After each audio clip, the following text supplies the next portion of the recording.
Assalamualaikum warahmatullahi wabarakatuh. Perkenalkan, nama saya Azza Salsa Nabila dengan NIM 2225274 kelas B. Yang terhormat Ibu dosen pengampu, yaitu Ibu Apoteker Hanis Sartika Kamarudin SSI MSI. Pada hari ini saya akan memaparkan materi yang mengenai aksi obat pada reseptor. Adapun pokok pembahasannya, yang pertama itu aksi obat pada reseptor terhubung dengan protein G pada reseptor adrenergik dan reseptor angiotensin. Yang kedua, aksi obat pada reseptor growth factor dan sitokin. Pada materi 1 ada aksi obat pada reseptor terhubung dengan protein G pada reseptor adrenergik dan reseptor angiotensin.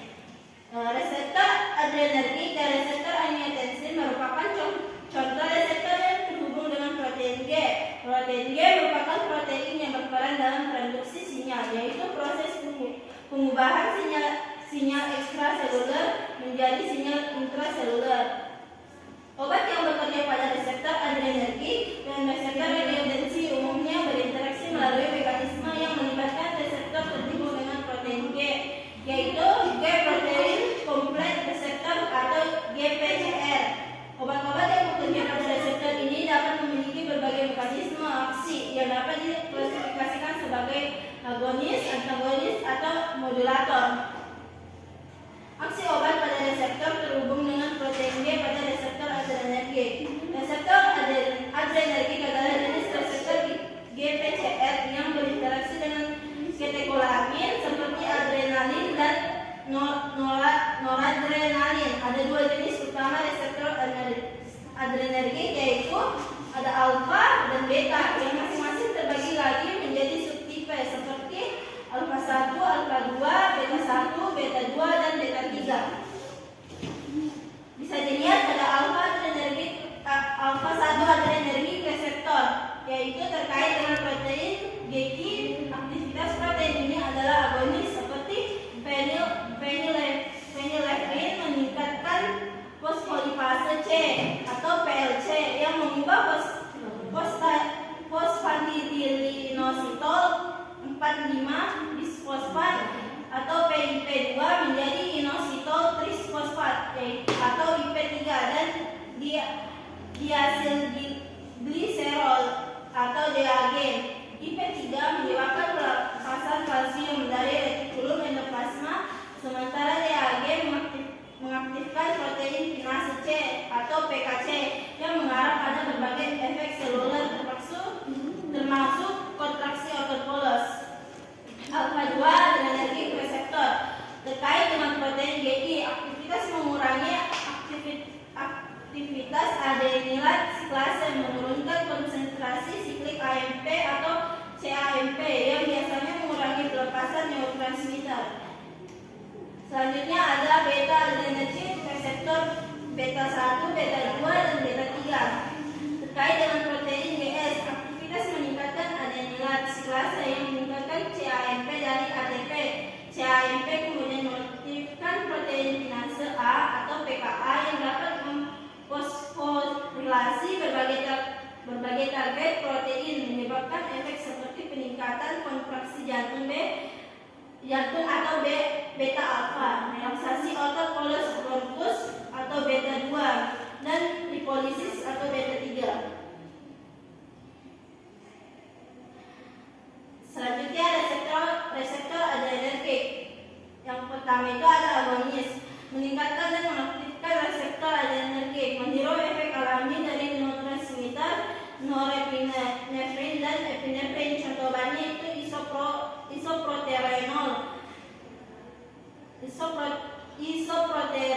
Agonis beta adrenergik digunakan untuk mengobati bradykardia dan asma. Yang kedua, phenylphrin. Agonis alfa adrenergik digunakan untuk mengobati hipotensi dan sebagai dekongestan hidung. Yang kedua ada antagonis, mengikat reseptor adrenergik tetapi tidak mengaktifkannya, memblokir efek alami dan norepinefrin dan epinefrin. Contoh obatnya yang pertama itu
angiogenesis dan mengaktifasi beberapa jalur kinase lainnya. Reseptor angiotensin ada antagonis yang mengikat reseptor angiotensin 2, memblokir efek vasokonstriksi dan detensi natrium yang diinduksi oleh angiotensin 2. Contoh obatnya losartan, yaitu antagonis reseptor angiotensin 2, digunakan untuk mengobati hipertensi dan gagal jantung. Yang kedua itu valsartan, yaitu antagonis reseptor angiotensin 2, digunakan untuk mengobati hipertensi dan gagal jantung. Skip dulu guys. Mekanisme aksinya agonis mengikat reseptor adrenergik dan mengaktifkan protein D yang kemudian mengaktifkan adenylsiklase. Adenylsiklase mengkatalisis pembentukan CAMP yang merupakan second messenger yang memicu berbagai efek intraseluler seperti relaksasi organ polos, peningkatan denyut jantung, dan pelepasan glukosa dari hati. Antagonis mengikat reseptor adrenergik dan mencegah aktivasi protein G sehingga menghalangi pembentukan CAMP dan efek hilirnya. Antagonis reseptor angiotensin 2 mengikat reseptor angiotensin 2 dan mencegah aktivitas protein G yang kemudian menghalangi efek vasokonstriksi dan retensi natrium yang diinduksi oleh angiotensin 2. Pada materi kedua ada aksi obat pada reseptor growth factor dan sitokin. Reseptor growth factor dan sitokin memiliki berbagai mekanisme aksi tergantung pada target spesifiknya. Obat-obatan yang bekerja pada reseptor growth factor dan sitokin merupakan kelompok obat yang penting dalam pengobatan berbagai penyakit, termasuk kanker, penyakit autoimun, dan penyakit inflamasi. Reseptor growth factor adalah protein yang berada di permukaan sel dan terlibat dalam mengatur pertumbuhan, diferensiasi, dan proliferasi sel. Contoh reseptor growth factor adalah reseptor faktor pertumbuhan epidermal (EGFR), reseptor faktor pertumbuhan fibroblast (FGFR), dan reseptor faktor pertumbuhan vaskular endotel (FEGFR). Mekanisme obatnya yaitu inhibitor tirosin kinase. Yang pertama ada inhibitor tirosin kinase.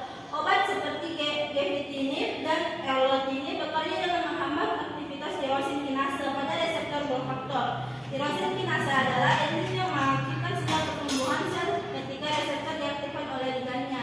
Inhibisi ini mencegah proliferasi sel kanker. Yang kedua, antibodi monoklonal. Obat seperti trastuzumab atau herceptin dan cetuximab menargetkan reseptor spesifik pada permukaan sel dan mencegah ligan untuk mengikat dan mengaktifkan reseptor tersebut. Ini menghambat sinyal pertumbuhan sel dan dapat menyebabkan apoptosis sel kanker. Yang ketiga, antagonis ligan. Obat yang mengikat ligan growth factor seperti bevacizumab atau avastin menghambat ligan dari mengikat ke reseptornya sehingga menghalangi aktivasi reseptor dan menghentikan proses angiogenesis atau pembentukan pembuluh darah baru yang penting untuk pertumbuhan tumor. Reseptor sitokin. Reseptor sitokin adalah protein yang mengikat sitokin yang merupakan molekul sinyal yang memainkan peran penting dalam komunikasi sel-sel dalam sistem kekebalan tubuh. Contoh reseptor sitokin termasuk reseptor interleukin atau IL, reseptor faktor nekrosis tumor atau TNF, dan reseptor interferon atau INF. Mekanisme obatnya. Yang pertama ada antibodi monoklonal. Obat seperti infliximab dan adalimumab menargetkan sitokin seperti TNF alfa dengan mengikat sitokin. Ini obat tersebut mencegah sitokin untuk mengikat reseptor sehingga mengurangi respon inflamasi. Yang kedua, ada antagonis reseptor. Obat seperti anakinra bekerja sebagai antagonis pada reseptor IL-1. Anakinra adalah antagonis reseptor IL-1 yang menghambat IL-1 dari mengikat dan mengaktifkan reseptornya sehingga mengurangi peradangan pada kondisi seperti rheumatoid arthritis. Yang ketiga ada modulator reseptor. Beberapa obat berfungsi untuk memodifikasi fungsi reseptor sehingga mengubah respon sel terhadap sitokin tertentu. Misalnya obat tocilizumab adalah antibodi yang mengikat reseptor IL-6 menghambat sinyal pro-inflamasi IL-6 dan digunakan dalam pengobatan penyakit autoimun seperti artritis reumatoid. Sejenis pada gambarnya tadi adalah gambar reseptor interleukin IL. Yang kedua, gambar reseptor faktor nekrosis tumor TNF. Gambar yang ketiga ada reseptor interferon atau IFN. Baiklah, itu tadi pemaparan materi dari saya. Kurang dan lebihnya mohon dimaafkan. Wabillahi taufiq wal hidayah. Assalamualaikum warahmatullahi wabarakatuh. Waalaikumsalam warahmatullahi wabarakatuh.